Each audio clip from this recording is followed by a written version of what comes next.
আজকে আমি আলোচনা করব রিয়েল ওয়ার্ল্ড অ্যাসেট ক্যাটাগরির কিছু কয়েন নিয়ে এবং কেন এই আলোচনাটা করা দরকার বা ভিডিও করা দরকার। এর কারণ হলো আমরা যখনই কয়েন মার্কেট ক্যাপ ওপেন করি তখন আমরা ওপরের কিছু ক্যাটাগরি দেখতে পাই যেগুলো অনেক বেশি গ্রো করতেছে আজকের সময় এবং সামনের বুল রানে অনেক বেশি পরিমাণে প্রফিট আমাদেরকে দিয়ে যাবে, যেই কারণে কিন্তু এগুলো সামনের সারিতে আছে। এর ভিতরে অন্যতম হচ্ছে রিয়েল ওয়ার্ল্ড অ্যাসেট। আমরা রিয়েল ওয়ার্ল্ড অ্যাসেট হিসেবে অন্ডোকে চিনি, বাট অন্ডো ছাড়াও কিন্তু আরও অনেক ধরনের রিয়েল ওয়ার্ল্ড অ্যাসেট কিন্তু মার্কেটে আছে। আমরা যদি রিয়েল ওয়ার্ল্ড অ্যাসেটের যে ক্যাটাগরি তার ভিতরে চলে আসি তাহলে আমরা অনেক কয়েন দেখতে পারবো। বাট এতগুলো কয়েনের মাঝে সলিড যেই ইউজ কেস বলতে পারেন, ইনভেস্টর ভালো, টোকেনের আনলকিং যে সিস্টেম সেটা সুন্দর, মার্কেট ক্যাপ নাগালের ভিতরে, অর্থাৎ যত কম থাকবে তত বেশি প্রফিট দিতে পারবে, এত সবগুলোকে খুঁজে বের করা অনেক কষ্টসাধ্য ব্যাপার। আমি অনেক রিসার্চ, অনেক খোঁজাখুঁজি করার পরও বেশি পরিমাণ কয়েন কিন্তু এর থেকে পাই নাই। আমি আজকে আপনাদের সামনে 4টা কয়েন নিয়ে বেসিক্যালি আলোচনা করব যে কয়েনগুলো অনেক বেশি পটেনশিয়াল রাখে এই বুল রানে। আরডব্লিউ এর ক্যাটাগরির এই কয়েনগুলো হিসেবে অনেক বেশি প্রফিট আপনাদেরকে দিয়ে দেওয়ার। ফার্স্ট অফ অল অবশ্যই অন্ডো আসবে আমাদেরকে। সো অন্ডো নিয়ে তো কথা বলার কিছু নেই, আপনারা জানেন যে অন্ডো বেসিক্যালি একটা স্টক মার্কেটটাকে টোকেনাইজেশন করতেছে, যাতে অল্প ক্ষুদ্র হলেও আপনি এই কয়েন আপনার স্টকের একটা ক্ষুদ্র অংশ হিসেবেও আপনি যে এই কয়েনটার ভিতরে ইনভেস্টমেন্ট করেন ক্ষুদ্র একটা অংশ পাবেন। জানেন ব্যাকার্স হিসেবে কে আছে? ব্যাকার্স হিসেবে আছে আপনার ব্ল্যাক রকের মতো কোম্পানি, ব্যাংক অফ আমেরিকা, এগুলো কিন্তু অনেক বেশি সাপোর্ট করতেছে অন্ডো ফাউন্ডেশন, অন্ডো ফাইন্যান্সকে। যদি আপনারা দেখেন যে মার্কেটে হাইপ কিন্তু তেমন একটা হাইপ কিন্তু আছে, বাট টুইটারের ফলোয়ার্স দেখলে তো মনে হয় না সেরকম হাইপ আছে, বাট হাইপ কিন্তু অরিজিনালি আছে। মিমি কয়েনের মিলিয়ন মিলিয়ন ফলোয়ার্স থাকে, এসব কয়েনের ফলোয়ার্স না থাকলেও এগুলো কিন্তু সলিড কিন্তু কয়েন। আর ফাউন্ডার আপনার যারা ফাউন্ডার্স বলেন তাদের তো কথাই বললাম না, অনেক ফাউন্ডার্স আছে, কয়েনবেজ আছে, বাইন্যান্স আছে। বাট টোকেন আনলকিংয়ের যে সিস্টেম সেটা কিন্তু খুবই সুন্দর অন্ডোর ক্ষেত্রে। দেখেন এখানে 5 বছরের টোকেন আনলকিংয়ের সিস্টেম, 1 বছরের, 3 বছরের, অর্থাৎ এই কারণে কিন্তু টোকেনটার বেশিরভাগ মাত্র 14% মার্কেটে মানে মার্কেটে আনলক হয়েছে, বাদবাকি কিন্তু এখনও লক অবস্থায় আছে 85 থেকে 86%। এবং এই টোকেনটার যদি আমরা প্রাইস প্রেডিকশন করতে যাই তাহলে আসলে আমাদের দেখতে হবে যে এই টোকেনটার এই ক্যাটাগরির উপরেরগুলোর কয়েনগুলোর মার্কেট ক্যাপ কেমন। বাট আমি আপনাদেরকে একটা কথা বলে দিই, এগুলো কিন্তু যে আপনার রিয়েল ডল একদম শুরু থেকে রিয়েল ডল অ্যাসেট হিসেবে মার্কেটে আসছে এমন কিন্তু না। এই যে অ্যাভেক্স, এই যে লিঙ্ক, এই জন্য এর মার্কেট যে প্রাইস প্রেডিকশন করাটা একটা ডিফিকাল্ট, যেই কারণে প্রাইস প্রেডিকশনটা আমি এইভাবে করতে চাই না। কারণ যদি আমরা যদি চেইন লিঙ্কের মার্কেট ক্যাপের সাথে তুলনা করি তাহলে অন্ডো অ্যারাউন্ড 8x আপনাদেরকে প্রফিট দিতে পারে, বাট আপনার এটার সাথে তুলনা করা এখন ঠিক হবে না, কারণ এগুলো শুরু থেকেই যে রিয়েল ওয়ার্ল্ড অ্যাসেট তা না। এই কারণে নেক্সট আমরা যে কয়েনটি নিয়ে কথা বলবো সেটা হলো সেন্ট্রিফিউজ। সেন্ট্রিফিউজ বেসিক্যালি কি কাজ করে যদি আমি আপনাদেরকে বলি, বলতে পারেন যে মার্কেটে যেমন ডিসেন্ট্রালাইজ যে ফাইন্যান্সিয়াল আপনার যে প্রোটোকলগুলো আছে সেগুলোর সাথে রিয়েল ওয়ার্ল্ড অ্যাসেটের একটা যোগসূত্র বা একটা কানেকশান তৈরি করে, এবং এর পরবর্তীতে কি করে আপনারা বলতে পারেন যে আমাদের উদ্যোক্তাদের ক্ষেত্রে যেমন ছোট ছোট উদ্যোক্তা আছে, তারা কি করে, তারা যে লিকুইডিটি বলেন, তারপরে বড় বড় কোম্পানি বলেন, তারা একটা লিকুইডিটি প্রদান করে এই ডিসেন্ট্রালাইজ ফাইন্যান্সের উপরে, এবং তার বদৌলতে কি হয় সেন্ট্রিফিউজের যে সিএফজি টোকেন, সেই টোকেনটা তারা পায়, এবং এটা তারা একটা বলতে পারেন যে রেগুলার আর্নিংয়ের একটা নিশ্চয়তা দেয়। এইভাবে এই প্রসেসটা কাজ করে সেন্ট্রিফিউজ। ইউজ কেস খুবই সুন্দর, যেমন ডিসেন্ট্রালাইজ বা ডিফাইকে রিয়েল ওয়ার্ল্ড অ্যাসেটের সাথে কানেকশন করা খুব ভালো একটা ইউজ কেস।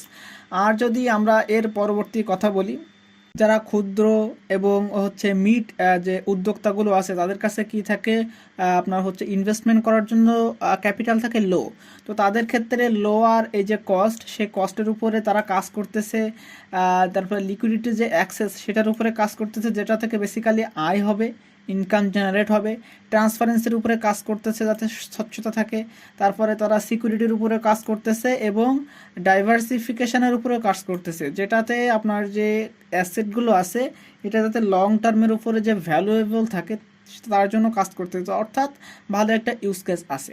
যদি আমরা ইনভেস্টরের দিকে খেয়াল করি তাহলে আমরা দেখব যে এখানে কিন্তু ভালো ইনভেস্টরও আছে। আমরা যদি এখানে দেখি যে এখানে কয়েনবেস ভেঞ্চার আছে, স্পার্টান গ্রুপ আছে, পেরিফাই ক্যাপিটাল আছে, এগুলো কিন্তু বড় বড় নাম। সো বলতে পারেন যে ইনভেস্টর কিন্তু ভালো লেভেলের আছে।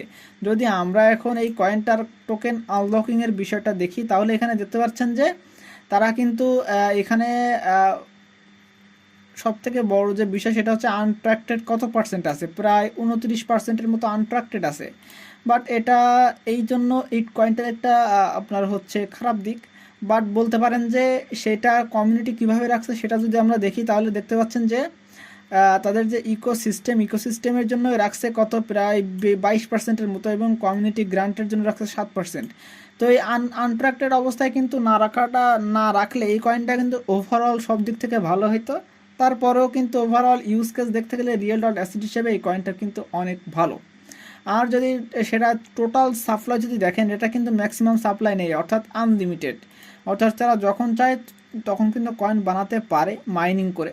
বাট এখন বর্তমান সময় টোটাল সাপ্লাই আছে 549 মিলিয়ন, অর্থাৎ বলতে পারেন যে 550 মিলিয়ন টোকেন মার্কেটে অ্যাভেলেবল। বাট সেই হিসেবে কিন্তু কয়েনটার যে প্রাইস সেটা কিন্তু খুবই কম, এই জন্য সামনে এই কয়েনটা হিউজ একটা পাম্প আমরা দেখতে পারবো। যদি আপনারা এখানে যদি আপনাদেরকে আমি ওভারভিউটা দেখাই তাহলে এখানে ক্লিয়ারলি দেখেন মার্কেট ক্যাপ কিন্তু খুবই ছোট, মাত্র 250 মিলিয়ন মার্কেট ক্যাপ, এবং যেটাই কিন্তু ডাইলুটেড মার্কেট ক্যাপ, অর্থাৎ এই কয়েনটার ফিউচারে এই বুল রানেতে অনেক বেশি প্রফিট জেনারেট করে দেওয়ার ক্ষমতা কিন্তু অনেক বেশি বেড়ে যাচ্ছে। এখন যদি আমরা প্রাইস প্রেডিকশনটা করি, আমি আগের মতোই বলবো যে এখানে প্রাইস প্রেডিকশন করার কিছু নেই। এর কারণ হলো যে আপনার অ্যাভালান্স লিঙ্ক এগুলো শুরু থেকে যে রিয়েল ডল অ্যাসেট সেটা না, পরবর্তীতে তারা মাইগ্রেশন করছে, তাদের ভিতরে একটা ইউনিক জিনিস নিয়ে আসছে, যার কারণে তারা রিয়েল ডট অ্যাসেটের ক্যাটাগরিতে পড়ছে। সিম্পল। নেক্সট আমরা যে কয়েনটা নিয়ে আলোচনা করবো সেটা চেইনলিঙ্ক। এখন আপনাদের মাথায় একটা প্রশ্ন আসতে পারে যে চেইনলিঙ্কের মার্কেট ক্যাপ অনেক, প্রায় 8 বিলিয়নের মতো মার্কেট ক্যাপ, এবং অনেক পুরাতন একটা মার্কেট ক্যাপ, এবং আগে কিন্তু এই চেইনলিঙ্ক রিয়েল ডট অ্যাসেটের ভিতরে পড়তো না। তাহলে এখন কেন আমরা এই চেইনলিঙ্কটাকে রিয়েল ডট অ্যাসেটের ভিতরে নিয়ে আসছি এবং এটা নিয়ে কেন আলোচনা করছি?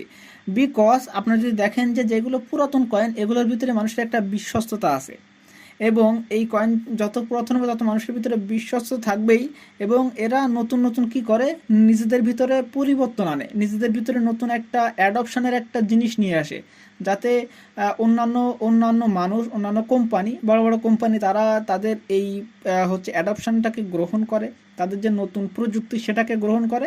দ্যাটস ওয়াই চেইনলিঙ্কের একটা নতুন একটা বিশেষত্ব জিনিস আসছে। আমি যদি আপনাদেরকে চেইনলিঙ্কের হচ্ছে আপনার ভিতরে নিয়ে যায় তাহলে এখানে ক্লিয়ারলি দেখেন চেইনলিঙ্ক নতুন তারা এই দেখেন ফিডেলিটি ইন্টারন্যাশনাল অ্যান্ড স্যাঙ্গাম পার্টনারের সাথে তারা যুক্ত আছে, পার্টনারশিপ করছে। এখন পার্টনারশিপ কিসের জন্য করছে তারা এখানে ক্লিয়ারলি আমি আপনাদেরকে দেখাই দিই। এখানে দেখেন ফিডেলিটি ইন্টারন্যাশনাল তাদের সাথে পার্টনার হিসেবে আছে কে, চেইনলিঙ্ক প্রোভাইড কি এনএফই ডাটা অন চেইন। এর কারণ হলো আপনারা এখানে ক্লিয়ারলি একটা জিনিস খেয়াল করেন যে এই যে তারা হচ্ছে যে net asset value data on chain এই যে landmark production use case of tokenisation asset, অর্থাৎ চেইনলিঙ্ক বর্তমানে টোকেনাইজেশন অফ অ্যাসেটকে টোকেনাইজেশন করতে নতুন করে একটা ইউজ কেস নিয়ে আসছে চেইনলিঙ্ক, যে কারণে মার্কেটে তার যে অ্যাডপশনটা আরও বহুগুণে বেড়ে গেল। কারণ আগে তো সে লং টার্মের জন্য ছিল, আপনার হচ্ছে অনেকদিন ধরে মার্কেটে আসে, অনেক একটা ওল্ড কয়েন, যে কারণে মানুষের ভিতরে বিশ্বস্ততা আছে, এবং নতুন যে একটা টোকেনাইজেশন যে অ্যাসেট সেটার যে ইউজ কেস এটা মার্কেটে নিয়ে আসে, যার কারণে অ্যাডপশন অনেক বেড়ে গেছে, যার কারণে ফিডেলিটির মতো বড় ধরনের যে কোম্পানি, ব্ল্যাক রকের মতো কোম্পানি কিন্তু ফিডেলিটি, বুঝতে পারতেছেন ইটিএফ এর যে আপনার ওনারগুলো আছে তাদের ভিতরে কিন্তু ফিডেলিটি আছে, নাম অবশ্যই শুনেছেন। তো এই কারণে এই টোকেনটার ফিউচারে ভালো করার অনেক পসিবিলিটি বেড়ে যাচ্ছে। এখন যদি আমরা এর যে ইনভেস্টরগুলো দেখি, অনেক আগেই কিন্তু ইনভেস্টর আসিল, হ্যাশকে ফাউন্ড বলেন, অনেক ইনভেস্টর কিন্তু আসিল। এখন বলতে পারেন যে এই কয়েনটা কিন্তু অনেক বেশি ভালো করবে ফিউচারে, এবং এটা এমন সময় দেখা যাবে যে আপনার সোলানার মতো একটা বড় একটা র্যালি দিতে পারে এইগুলো বিগ ক্যাপের কয়েনগুলো। বাট এগুলো থেকে বেশি আশা করবেন না আপনার হচ্ছে ফিউচারে বুল রানে। বাট যেটা হচ্ছে যে হয় যে অনেক সময় হচ্ছে এই কয়েনগুলো আপনার একটা সেফ ইনভেস্টমেন্ট দেয়, অর্থাৎ সিকিউরিটি অনেক বেশি থাকে এই কয়েনগুলোর ভিতরে, খুব বেশি ডাউন আপনাকে দেবে না, আর হচ্ছে অনেক বেশি যে প্রফিট আপনাকে দেবে তেমন না। নেক্সট আমরা যে কয়েনটি নিয়ে কথা বলবো সেটা হচ্ছে আপনার মান্ত্রা বা OM। এখন এই মান্ত্রা বা ওম আসলে কাজ কি করে আমি যদি আপনাদেরকে সহজভাবে বোঝাই, সেটা হচ্ছে যে এ হচ্ছে যারা রিয়েল ওয়ার্ল্ড অ্যাসেটকে টোকেনাইজেশন করার জন্য যেই প্রসেসগুলো দরকার, যে ইনফ্রাস্ট্রাকচার দরকার, যেটা তৈরি করতে ডেভেলপার্স লাগে, এবং যেটাতে ইনভেস্টমেন্ট করার জন্য বা হচ্ছে কোনো কাজ করার জন্য কী লাগে, বড় বড় ইনস্টিটিউশন এর সাথে যুক্ত থাকে, তো সেই তাদেরকে একটা অ্যাপ্লিকেশান দেয়।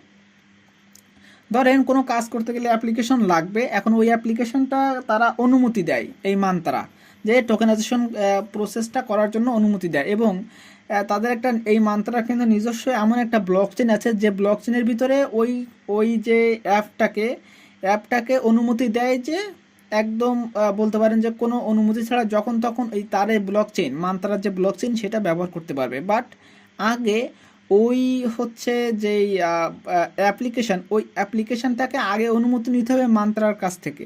তো মান্ত্রা এইভাবে একটা কাজ করে, যেটা যে বিল্ডার্সদের কাছ থেকে একটা কি করে, ইনফ্রাস্ট্রাকচার বিল্ডার্সরা তৈরি করবে, তাদের কাজে সাহায্য করে। আবার যারা ইনস্টিটিউশন, যারা বড় বড় কোম্পানি, তাদের যে ফাউন্ড বলে বা অ্যাসেট বলেন, সেটাকে টোকেনাইজেশন করার জন্য তাদের এই মান্ত্রার যে ব্লক চেইন সেটার ভিতরে কাজ করে।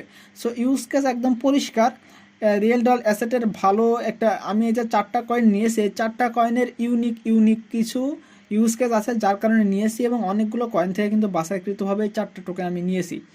এবং এর মান্ত্রার যদি আপনারা ফাউন্ডার্স বা দেখেন, যারা হচ্ছে এই মান্ত্রার ফাউন্ডার্স বা ব্যাকার্স যারা আছে, তাদের ভিতরে কিন্তু খুব বড় যে নাম আছে তা কিন্তু না, বাট LD ক্যাপিটাল কিন্তু খুব বড় নাম। এই LD ক্যাপিটাল ছাড়া কিন্তু আপনার হচ্ছে আর বড় কোনো নাম নাই। ইনভেস্টর হিসেবে অনেক আছে, এখানে 5টা, এখানে প্রায় হচ্ছে 7, 8, 10টার মতো, বলে অনেক বড় কিন্তু ইনভেস্টর লিস্ট আছে। এখন যদি আমরা মান্ত্রার প্রাইস প্রেডিকশন করতে যাই, তাহলে আপনারা দেখতে পাচ্ছেন যে মান্ত্রা অলরেডি কিন্তু অন্ডোর পাশাপাশি মার্কেট ক্যাপে চলে আসছে। সুতরাং এই মার্কেট ক্যাপে যে প্রাইস প্রেডিকশন করব, এইরকম ক্যাটাগরির মধ্যে কিন্তু রিয়েল ওয়ার্ল্ড অ্যাসেট না, কারণ জনপ্রিয়তার দিক থেকে যে ওপরের যে কয়েনগুলো আছে, যারা বিগ মার্কেট ক্যাপ, তাদের সাথে তুলনা কিভাবে করব, কারণ তারা কিন্তু শুরু থেকে রিয়েল ওয়ার্ল্ড অ্যাসেটের যে মানে হচ্ছে যে কয়েন, তারা কিন্তু না, পরবর্তী তারা মাইগ্রেট করছে এই কারণে। তো আজকে বেসিক্যালি এই 4টা কয়েন নিয়ে আলোচনা করলাম। আমি তো চাইলে 5টা বা অনেকগুলো কয়েন নিয়ে আলোচনা করতে পারতাম, বাট কেন করি নাই, কারণ আমি এতগুলো কয়েন থেকে আপনার হচ্ছে ভালো যে ইউজ কেস, ভালো ইনভেস্টর বলেন, এতগুলো কিন্তু আমি খুঁজে পাই নাই, যার কারণে আমাকে 4টা নিয়েই ভিডিও করতে হচ্ছে। এবং এই 4টা আমার কাছে মনে হয়েছে এই অ্যানালাইসিস করতে, যে এই 4টা কয়েন অনেক পটেনশিয়াল আছে, দ্যাটস ওয়াই আমি ভিডিও করছি এই 4টা কয়েন নিয়ে। এবং মান্ত্রার যদি আরেকটা ইনফরমেশন দিতে আমি এখনও মনে হয় ভুলে গেছি, যে ইনফরমেশনটা হলো, আপনারা এখানে ক্লিয়ারলি দেখেন, যেটার মান্ত্রার কিন্তু ম্যাক্সিমাম সাপ্লাই হচ্ছে 888 মিলিয়ন, এবং যেটার কিন্তু অলরেডি 94%-এর মতো প্রায় মার্কেটে চলে আসছে। এবং মার্কেট ক্যাপ এবং ডাইলুটেড মার্কেট ক্যাপ খুব বেশি কিন্তু তফাৎ নাই, অর্থাৎ এই কয়েনটা কিন্তু ভবিষ্যতে অনেক বেশি পরিমাণে প্রাইস পাম্প করতে পারে। তো এই ছিল ওভারঅল যে ইনফরমেশন সেটা। যদি আমার এই ইনফরমেশনগুলো ভালো লেগে থাকে, অবশ্যই আমার ভিডিওতে লাইক, কমেন্ট এবং শেয়ার করবেন অবশ্যই। এবং যারা আমার চ্যানেলের নিয়মিত ভিডিওগুলো দেখেন বাট এখনও পর্যন্ত সাবস্ক্রাইব করেননি, অবশ্যই সাবস্ক্রাইব করে পাশে থাকবেন আমার যে বিটিসি বয় সোহান, তাহলে আমি নিয়মিত এমন ভিডিও দিতে আরও ভালো লাগবে আমি আরও উদ্বুদ্ধ হব এরকম ভিডিও দিতে। সো সবাই আশা করি ভালো আছেন এবং সামনে ভালো থাকবেন।